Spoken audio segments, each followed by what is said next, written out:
It's the Ambiguously Blind podcast with your host, a guy that's great at hearing, but terrible at listening, John Grimes.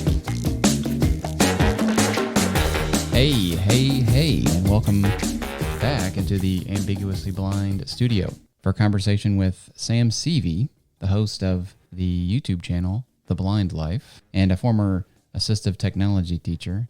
Sam and I are going to talk about lots of different things, but notably about Android versus iOS, accessibility, and Mac versus Windows, and even some personal hygiene advice. So please help me welcome a guy that can see, but can't, because hashtag it's complicated, Sam. Welcome to the Ambiguously Blind podcast. Hey, John. Thanks for having me, man. That's exciting. I've been looking forward to talking with you. But to set the table a little bit, can you tell me about your vision and, your acuity and what you can and can't see, and just any details you want to share about that so we can understand where you're coming from? Yeah. So I have Stargardt's disease. It's, I guess, categorized as basically as a juvenile form of macular degeneration. And so I was diagnosed at age 11, started losing my sight then. And it's been a slow progression, thankfully, knock on wood. It's been pretty slow. My current acuity is, I should say the last time I had it checked was about a year or two ago. It was 2,400 in my left eye, 2,800 in my right eye. And if anybody's familiar with macular degeneration, we lose our central vision. So we have large blind spots, and so we still utilize our peripheral. Peripheral stays pretty decent, as good as peripheral can be for seeing everything. And then we have a little bit of night blindness, difficulty in low light situations. Our colors tend to fade, so we have trouble with that, which is, great. Makes editing a lot of fun, editing my videos. And, so I've been living with Stargardt's for well over 30 years now. And is it on the same trajectory? Has there been any change to it, or has it still been the same? It still seems pretty gradual. Yeah, I'm very lucky. I've got a friend who she has Stargardt's as well, and she has these big drops in vision, and they always kind of coincide with her having her kids.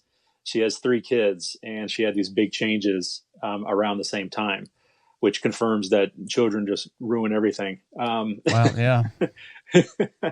And I'm kidding, of course, but both fathers here.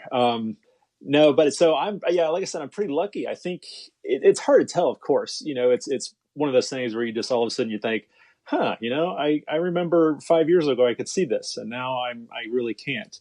But you don't notice it as it's going on, really, at least with the slow progression that I'm experiencing. Okay, so the eye that you have that's 2,400 is pretty similar to me. I'm about 2,300 in one eye. I have zero vision in the other.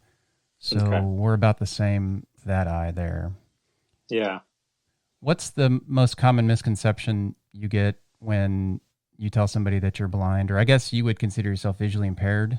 Or what do you consider yourself? Yeah, I don't have any problems. Some people get hung up on titles and stuff. I don't. I say blind all the time. It's just easier. I'm blind.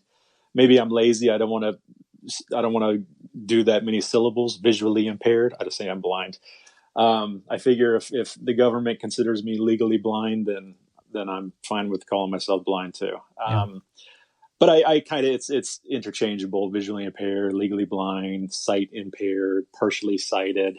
I do it all, really. But I think, you're saying what's the biggest misconception people have? I think, and I'm sure a lot of people can relate to this, is the average public doesn't realize that it's a spectrum. Vision impairment's a spectrum. They think it's in shades of, black and white. It's, you can either see or you can't see, or if you can't see a little bit, then it's okay. Just get some glasses and everything's going to be fine. They tend to not realize that there are some impairments out there that glasses can't help. And I've kind of the sarcastic side of me comes out sometimes, and it's like, oh, I'll get glasses. That's a great idea. I wish I had thought of that. Yeah, I can relate to that. I consider myself ambiguously blind because if I tell you that I'm blind, as you said, just for sometimes simplicity, and then you see me riding a bike or you see me doing something that would, contradict that, it's my vision I find difficult to describe, which is why I'm doing this podcast thing, just to talk to people about their experiences, how they represent themselves, and just that kind of stuff to where it makes more sense to me and maybe some others as well. Mm-hmm. What about mobility? I've seen some videos that you've done with canes, the white canes, in your vision spectrum that you've been in. Has it always been canes, or have you used other items? Or no, the cane really for me is, well, as I mentioned, I don't do well in low light situations. So a cane is very important for that. If it's dark and I'm in unfamiliar areas, I don't have good depth perception, and so I can't judge the depth of a curve or a step.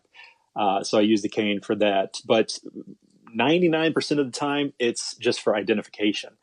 And this is what I talk about on my channel when I'm promoting using the cane, and people get in your canes and get out there and try new things. It's like the cane answers all the questions. If I go into a store and I say, or for example, a restaurant, I go into a fast food place and I can't see the menu board on the wall behind the cashier. So when I walk up there, and as you said, for all intents and purposes, I look perfectly sighted because I'm not running into things. I'm not using the cane I'm not tapping it back and forth and all that. But so when I go in there and I say, I'm sorry, what are your specials or what are your combos or whatever? And I've actually had people literally turn around, look at the board, and like, it's right there. And so I have to go into the whole explanation. It's like, oh yes, I know. I know I don't look visually impaired, but I am. I can't read it, blah, blah, blah. And then you get people saying, well, why didn't you bring your glasses? And so, just to solve all those problems, the cane, they take a look at the cane and, oh, well, we have, a burger and fries is number one. It's like, refreshing. I don't have to go through all that rigmarole. It just takes care of all of that. So it's kind of like a universal symbol. It is. I mean, and part of that's the good and the bad, because, there is still a negative stereotype for the cane out there. It's a lot better than it was, and it's getting better all the time, but there still is. And some people, still feel that, and they're hesitant to use it. And so that's part of the goal of my channel is to help people embrace it and look at the positives. The positives definitely outweigh the negatives, and grab your cane and get out the door and do something. As it pertains to the condition of your eye, the Stargardt's disease, is there any research or any kind of medical stuff that's going on that or think could possibly restore any of your vision? There's a lot of clinical trials and experimental medicine and all these things. Very similar to RP. So there's a lot of hype around RP, especially I think Sparks Therapeutic, I believe is the name, that kind of came out with their treatment last year, the year before. Stargardt's is related. So I'm not fully up to date on it. I do know that most of it is just to prevent more loss of vision. And then there are some that say, well, you might get some of your vision back and a slight improvement. I don't believe, and I could be completely wrong, but I don't believe any of them are saying we're going to cure it. You're going to be back to 2020. I don't think that's possible. But for younger people, younger generation, and that maybe are just recently diagnosed, there are treatments that will prevent them from getting as bad as I am now. But at the same time, I don't really keep up with it because and this has been controversial on my channel, that I'm more in the camp of I don't want to chase the cure. There's some people that they spend all their times reading the blogs and the forums and what's going on today, what's the news, and I would just rather spend my life enjoying the vision I have and enjoying my family and getting out and cutting my grass and just the everyday life. I'd rather learn how to live with my vision impairment and enjoy my life rather than spend all my days waiting for the cure. Yeah, I feel like we're on the same page there too. I don't want to chase. I feel like something likely will happen for a lot of people with the way technology and medicine is improving over time. Yeah. I'm hopeful that will be within my lifetime, but I don't have enough time to devote to that type of stuff without trying to live and be just successful at being who I am. Mm-hmm. And there's also a lot of downsides to those trials and things too. And it's when it's patented and it's guaranteed to work and all that stuff, I am definitely in. But in the meantime, I think I'm very well the way I am. Yeah. Yeah. And there's some crazy stuff going on. Bionic eyes and contacts with augmented reality displays in them. I mean, there's some really cool stuff, not necessarily medical, but technological that, could help us in the future. So, yeah. And that's the kind of stuff to... that you talk about a lot on your YouTube channel, which I don't know if we've mentioned yet, is called The Blind Life. Mm-hmm. And a question that I've been trying to kind of answer for myself from watching some of your videos is I can't tell if you're an Android or an iOS guy. So which is it? Here's where I completely alienate half your audience. Let's go for it. Yeah. Cat's out of the bag. Pandora's box has been opened. No, I've actually made tons of videos about this on my channel already. iOS versus Android for the visually impaired community. What's better? I am both actually. So but I'm more on the Android side. I've always been an Android lover. Got my first Samsung Galaxy. I think I had the Galaxy 4 was my first phone forever ago.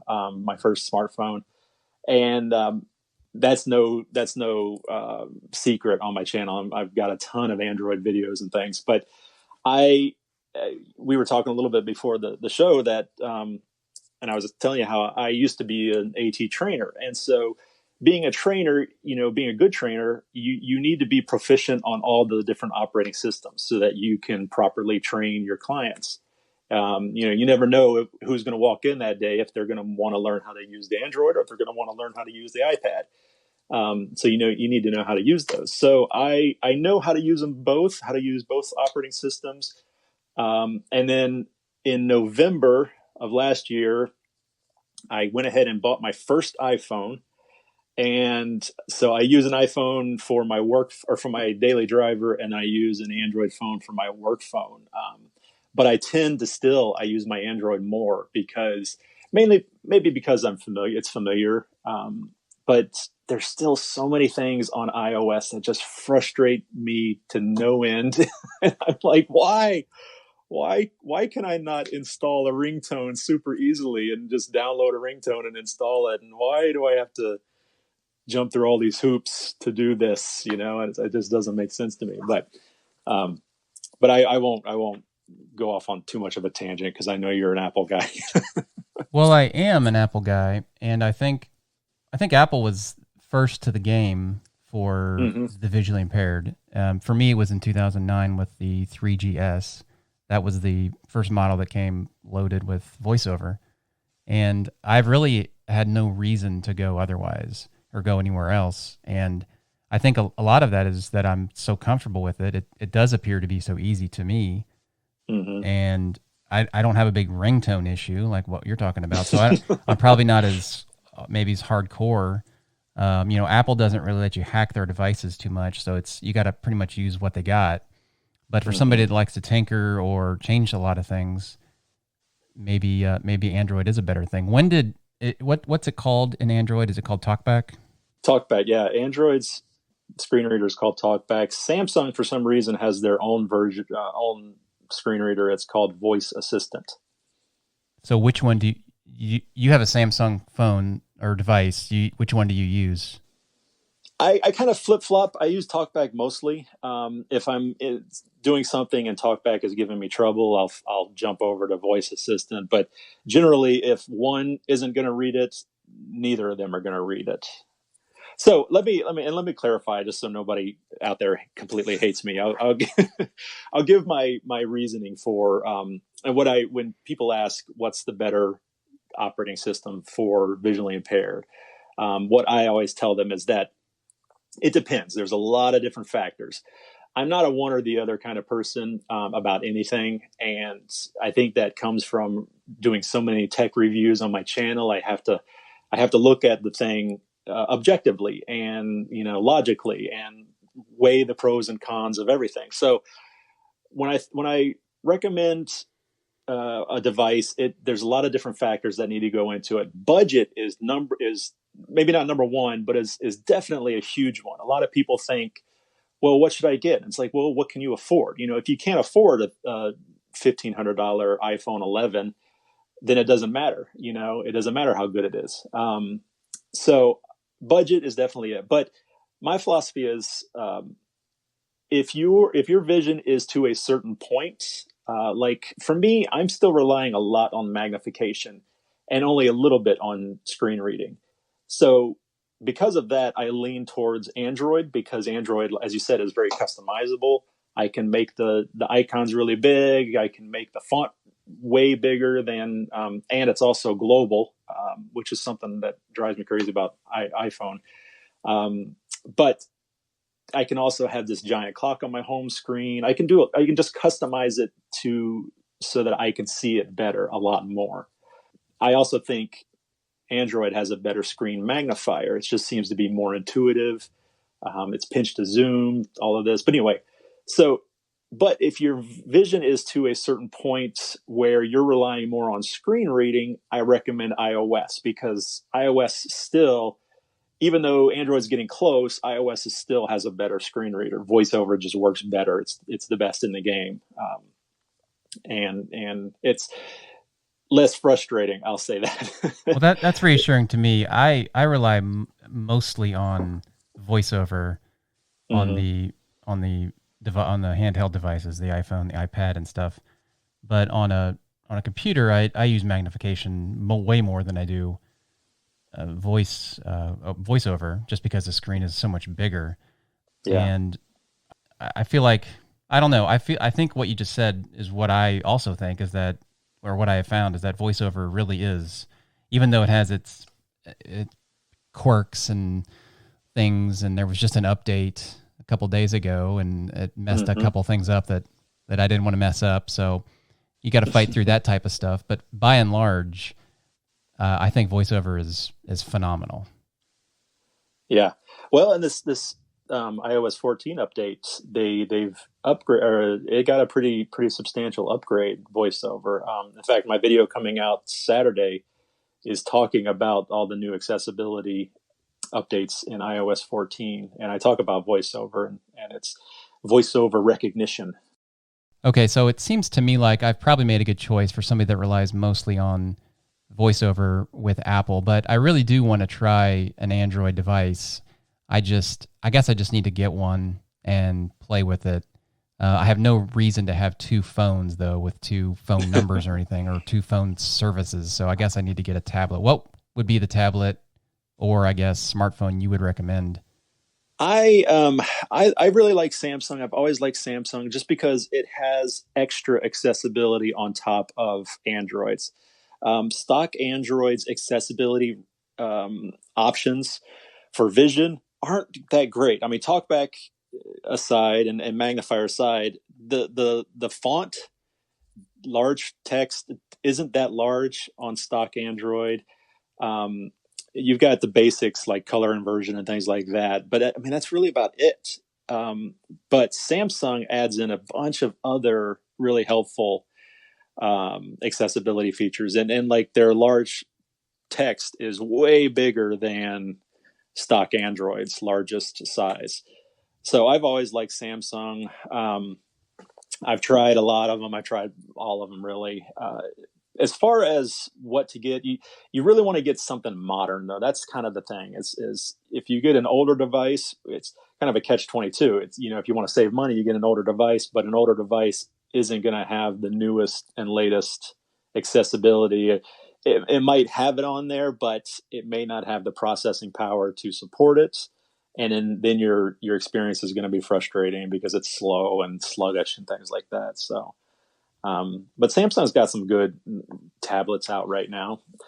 And actually, tell you the truth, the the Fire tablet, Amazon Fire tablet, I was really impressed. I did a review of that, and I was impressed with the screen reader. They call it Voice View, and I think it had one of the most pleasing voices out of any screen reader I've ever tried. Yeah, and it was responsive and everything. So the Amazon Fire tablet. Yeah, and you can get one for like $70. They're dirt cheap. I mean, you pay more for the larger size, but they're not bad at all. Interesting. Okay. Well, let's either widen the gap or bring some people back by going through the Windows versus Mac discussion. Oh yeah. So I use Windows. I think you do too. Oh, well, that surprises me. I was pegged you for a Mac guy. Yeah. Yeah. See, don't judge a book, Sam. Well, how do you transfer stuff from your iPhone to your Windows? I guess you use iCloud, iTunes. iTunes. Right. And I'm a huge music fan and collector, which is something I want to talk to you about a little bit later too. But I have a massive iTunes library, and just through iTunes, which I think they're trying to kill on the Windows side. But yeah, it's pretty simple. Unless you're coming from Android. And then it was so frustrating trying to figure it out that I eventually just bought like a $30 app that made it so much easier to transfer pictures and video from my phone to my computer. Now, pictures are difficult. I will tell you that. I don't like that. Music and stuff is very easy. And if you want to transfer photos, Apple makes it pretty easy. Also, you can just synchronize folders on a PC through iTunes, but it doesn't give you the full access to the file. That's a rabbit hole I could go down. So it doesn't really make it. Right. It doesn't. It's difficult to describe, but yeah, you can get them on there. But with photos, I agree it could be much easier. Okay. Well, I just bit the bullet and got this app, Simple Transfer. It works perfectly and it's so easy. And for my videos, I do a lot of screen captures on my phone, and like my next video coming out, I recorded the whole thing on the phone and then had to, so just to be able to easily transfer it, it's like, it's worth it. It's worth $30 to not have to deal with trying to figure it out. That's an iOS app? Yeah. Simple Transfer. You download it on your PC and you download the app, and they talk to each other and transfer right away, and it works great. Yeah, that's probably a lot easier than going through the iTunes route. Yeah. Okay, so Windows. You use Windows. I am, yeah. Exclusively. I'm a PC guy. Okay. Yeah. I've and just because I think, well, a lot of this, I think it all stems from what you started on. If you started on a Mac, then you're going to be a Mac person and an Apple person. I've always been on Windows, and with the last couple of updates to the accessibility, it's really, really strong in accessibility right now. As far as magnifier and narrator used to be the joke in the screen reading world. Windows narrator, really? But they've improved it a lot, and it's actually a capable screen reader now. How recent are those updates with the narrator? Like within the last 6 months, 12 months, 2 years? Yeah, they're doing their spring and fall updates, and so it's with it. They've slowly been picking away at it over the last 2 years, probably. Okay, so I use a program called ZoomText. Are you familiar with that? So yeah. I've used that for 22 years, always as an overlay onto Windows, and I don't like it. Yeah. there's a lot of things about it that are frustrating, but at the same time, I don't really want to getting to the point where I don't want to really learn something. There's a lot of errors that occur. They're getting better. I mean, I shouldn't say I hate it, but it leaves a lot to be desired, maybe is a better way to say it. Yeah, And well, I feel like I've seen you do a lot of stuff with narrator, and not to mention that the license for Zoom Text is close to $500 a year if you want to buy the newest updates. right. And that's what's so great about iOS with VoiceOver and the magnifier built in. It's there. It's just there. And I feel like Microsoft has made a lot of changes to the accessibility things that are built in, but I just need to make the jump, I think. Have you ever used anything from Zoom Text or any other magnifiers? Yeah, I was a ZoomText user for many, many years. ZoomText Fusion was the last one I used, and mainly because I stopped because there was an update, and I had just bought the program, and then an update came out, and that's when they switched over from using what was it called, Magic Eyes? No, it was I forget what their screen reader was called prior, and then they switched over to using JAWS, and they wanted me to pay another $300 just for the update. Like, I just spent all this money on this. So I was also a Windows magnifier user from Windows 7. And this was actually, I was using it at work, ZoomText at work, being a trainer. So I just, I'm just going to be full-time Windows magnifier user.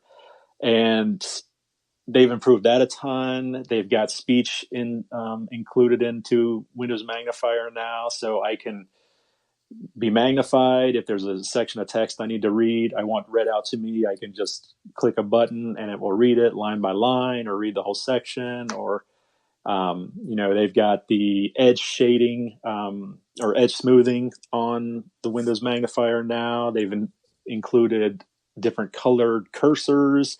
You can customize the size of the cursor. I mean, they've really done a ton of stuff. Is it easy to toggle the magnification on and off? Oh yeah, because you can do the keyboard shortcut. And I should mention that I've got videos on all this stuff. Everything I talk about, I've made a how-to video on it. So if anybody wants to know, you can search my channel. But hold down the Windows key and the plus and the minus. If you have a keyboard with a number pad, it's super easy, and you get really, really good at just doing it by feel. But what I've done is I have mapped those keys to the thumb buttons on my mouse. So I don't have to take my hand off the mouse now. That was the biggest drawback.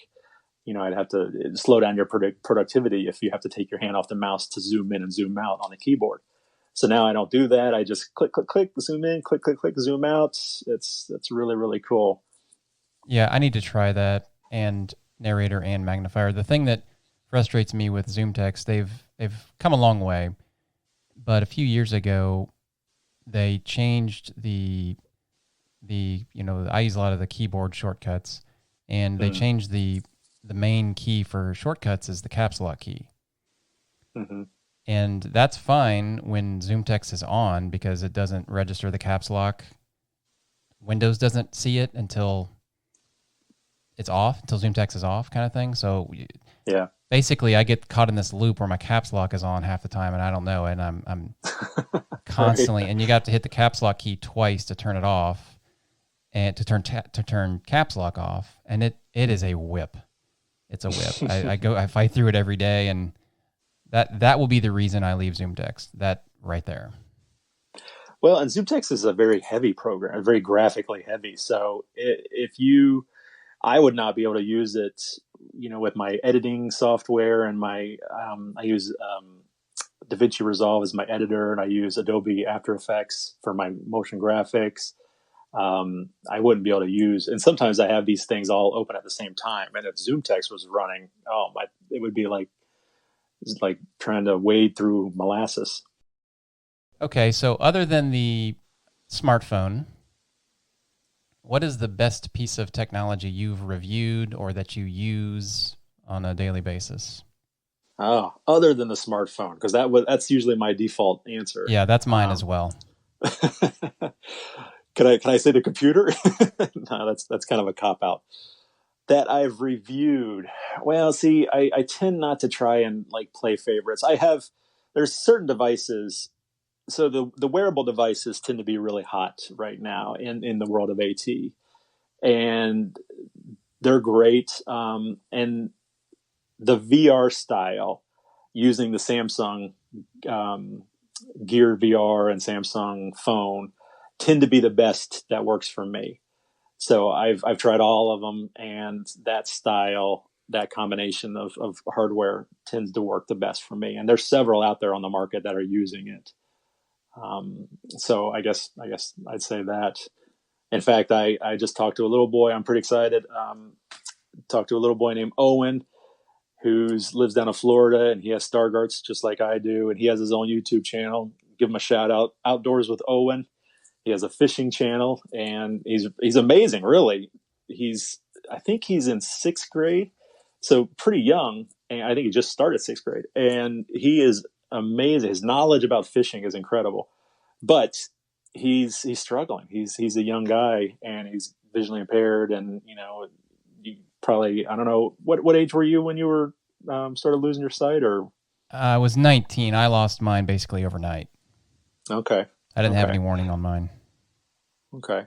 Well, still young. 19 still young. So yeah, I'm sure you understand. You can relate. What it's like. Yes, absolutely. Yeah. So he's going through a hard time. So I'm trying to help him. I did a Zoom call with him and his mom last night and stuff. But I have an Iris Vision, which is one of the wearables I was just talking about, and I have an extra one. And I'm like, you know what? I'm going to send it to Owen because I think that's going to be awesome for him. He'll be able to use it and be able to see the birds and stuff out. He lives right on the water down in Florida, and I think it's going to be great for him. So I'm excited about that.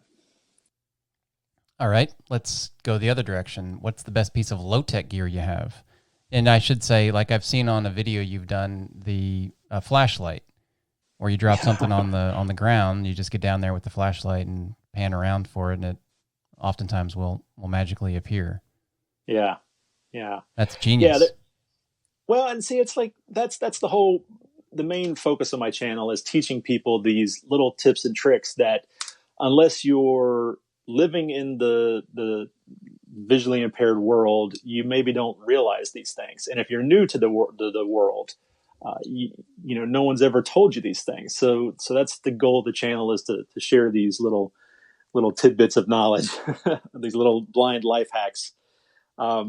But I'd say for me personally, it's my magnifier. I have a magnifier. I have the same style I've had for about 25 years now. It's an Eschenbach little pocket magnifier. Right now I'm at the largest strength, the highest strength they do, which is 12 times, I believe it is. But it's with me at all times. It's sitting in my pocket right now. If I go to sleep, it's on the nightstand. If I go to take a shower, it's on the bathroom counter.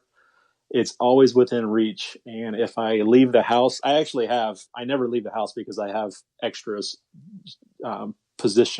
strategically positioned throughout my life. But if on the rare occasion that I do leave the house without one, I feel like I've left one of my legs at the house, because I rely on it so much. I mean, that's how I read my phone with it. Anything, I read anything with it, try to read anything with it. So that's probably it. My little magnifier. Maggie. Yep. All right, let's talk about the Blind Life channel. How long have you been doing that? So I started the channel in 2013, December of 2013. And at the time it was called The Blind Spot, which was an homage to my vision impairment. And I wanted to create a channel that people could come and learn about real life living with vision impairment. So I wanted it to be a literal blind spot on the internet. And I thought that was pretty clever when I came up with that name. That is clever, yeah. But you probably ran into that had already been used, maybe, or some licensing issues or something. I got a nice letter from some lawyers one day, And this was probably about 3 years ago. And some company up north that wasn't happy about, I guess, my popularity and in the community, and people contacting them asking about me. And so, yeah, they sent me a nice letter and told me I had to change the name, which I was pretty bummed about at the time, because the blind spot was my baby. I'd nurtured her and grown her for like 4 years at this point. And so I was pretty upset about having to change the name. But in hindsight, it wasn't that big of a deal.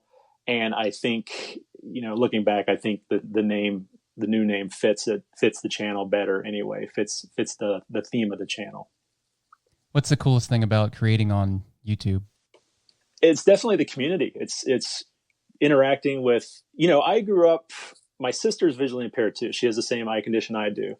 And so until I was in high school, I had never met anyone else who was visually impaired, let alone full on blind. And then I actually went to a summer program at a school for the blind. And that was the first time I was really around kids like me, and other than my sister. And I ended up going there for my senior year, and I graduated from that school. But even after that, this was all pre-internet, so there was no way to jump on a Facebook forum or a group and meet other people like you. So since doing the YouTube channel, I have met just tons of just amazing people, huge Stargardt groups and community. I was on a Zoom call with a guy in Hong Kong this morning, and that's a direct result of the channel. That never would have happened to me in my life, without the channel. So I'm very, very thankful for that. What's the most popular topic or subject amongst your viewers? It's definitely the assistive technology. So my channel, generally I cover just about anything having to do with blind life on my channel. I mentioned I do tips and tricks videos and how-tos and things like that. But the main focus over the last couple of years has been assistive technology and reviews and things like that. And so that's definitely, as far as viewership and numbers, I get the highest numbers on those types of videos. So AT review videos and things like that. Although every now and then there will be a video that when I made it, I just assumed it was going to be a throwaway video. It's like, I need to make a video this week. I'll just do this video. Nobody's going to care about it. And it's just another video. And then I can focus on something more important next week. And then those videos end up just striking a chord for some reason with the community and having a big reaction. Like, I made a video once on how to brush your teeth. How do blind people brush their teeth? If you can't see the end of the toothpaste or the end of the toothbrush, how do you put the toothpaste on the end of the toothbrush? Great question. Yeah. And the video was conceived just a conversation I was having with my boss at the time. We were talking about this, and I was telling her how I do it, and she's like, "Oh yeah, that's how I do it too." And I thought, I wonder if everybody does that. I should probably make a video. And so the trick, and John, do you know the trick of how do you brush your teeth? I put kind of a strange question. Yeah, it is a strange question. I didn't know we were going to get this personal, Sam. Yeah, sorry. I put the toothpaste directly in my mouth. Exactly. Right. You just squirt it right in your mouth. Yeah. And I thought, well, surely everybody does that in the blind community, because it's one of those things that you just naturally, organically figure out. But no, I've had people, just the most amazing response to that video. I've had people say, "You saved my life with this video. You saved my marriage." Wow. That is dramatic. Yeah. I know. And it's just like, this is just some dumb little video I made one day. So you never know. You never know what's gonna click. Yeah, that's funny you mentioned that, because that's what I do, and I just figured that out. There were so many times where I was trying to get the toothpaste on the toothbrush, and I was like, "This is ridiculous. There's got to be a better way." Right. And I don't remember the eureka moment where it happened, but I've been doing that for quite some time. Yeah. Yeah. And the only drawback is you can't share toothpaste with anybody else, Right. but that's But not a big deal. that's not really a drawback, because I don't know that you should be sharing toothpaste with anybody anyway, you know? Not in this day and age. That's for sure.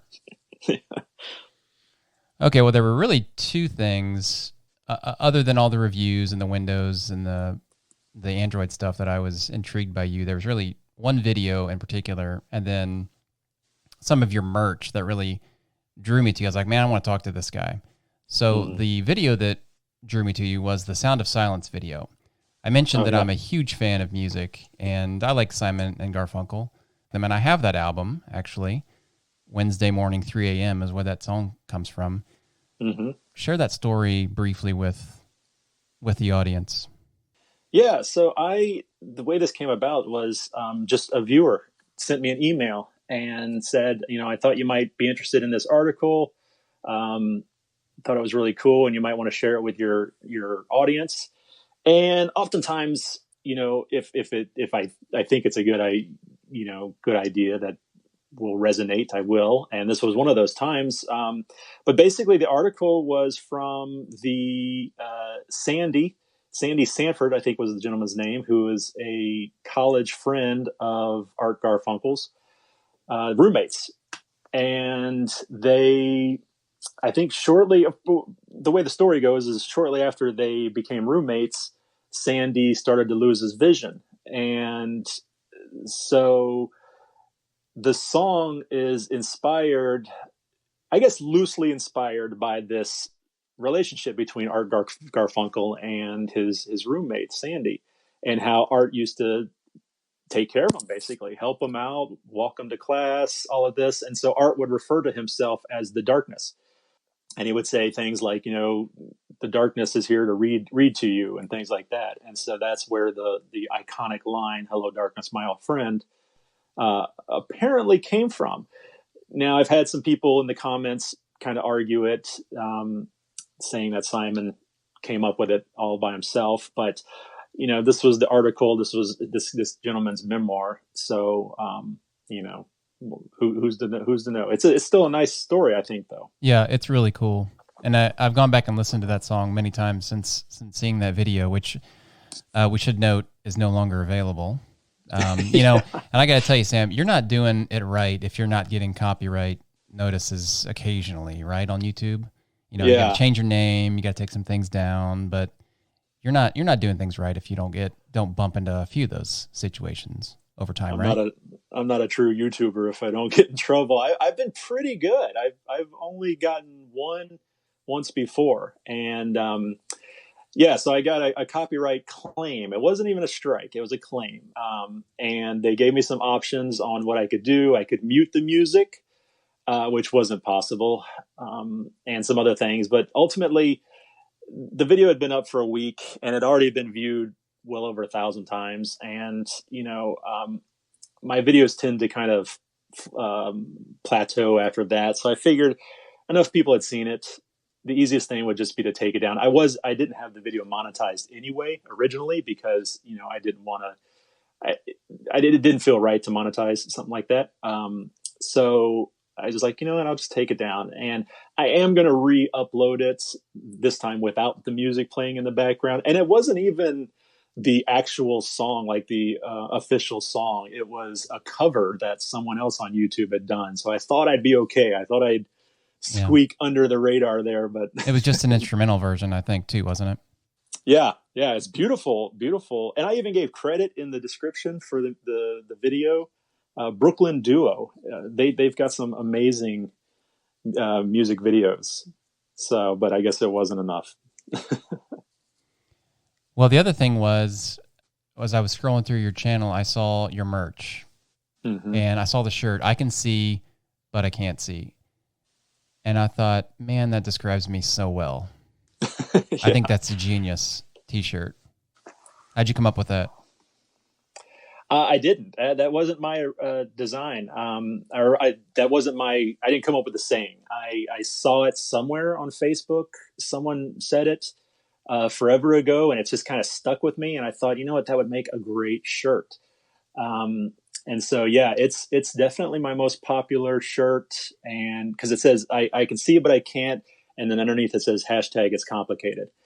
And because it so perfectly explains most of us living on the spectrum, especially when you walk into the store and the restaurant and you can't read the menu and they're like, what? But why? You can just point to the shirt. Yeah. Wow, that's genius. I got to get myself one of those. Yeah. But I sell on Amazon and I sell on Teespring, and I've got like 50 different designs, all designed myself, and coming up with designs, and all having to do with low vision, some ironic or some sarcastic, some, inspirational, I guess you could say. A lot of humorous ones, because I'm a sarcastic person. So, like, you don't look blind. I was like, well, thanks. I guess. Okay. Yeah. Well, you got to have a sense of humor about things. So it's a good way to be. Yeah. Well, that's the other thing about my channel is, and I've been criticized for not, or kind of glossing over the negative side of vision loss. And I say, yeah, guilty. Nobody wants to go on YouTube and watch somebody complain about something for 10 minutes. You want to go on and escape from your daily life and feel good and enjoy and entertain, so we all live it every day. We all know what the negatives are. You don't need me to tell you. Let's talk about the ridiculous stuff. I have a whole series on my channel called Why It Sucks to Be Blind. And it's the humorous side. So it's like one episode will be reason number 34, why it sucks to be blind. Well, one, for example, that I just came to mind is we have these Bradford pear trees in my neighborhood, and they're beautiful. They line the streets, and in the springtime they flower. So these beautiful white trees all the way down the streets and things like that. But they stink rotten fish is what they smell like. So the entire neighborhood smells so bad for about a week. And so I say, reason why number 32, why it sucks to be blind. I can't enjoy the beauty of these trees like everyone else, but I can probably smell it worse than anybody else too. I noticed that smell. Yeah. So it's little things like that. Yep, I can relate to that as well. So where's the best place to find you? It's The Blind Life on YouTube. Are there any other locations? Yeah. So The Blind Life on YouTube, the URL is youtube.com/theblindlife, or if you just Google The Blind Life, you'll find me.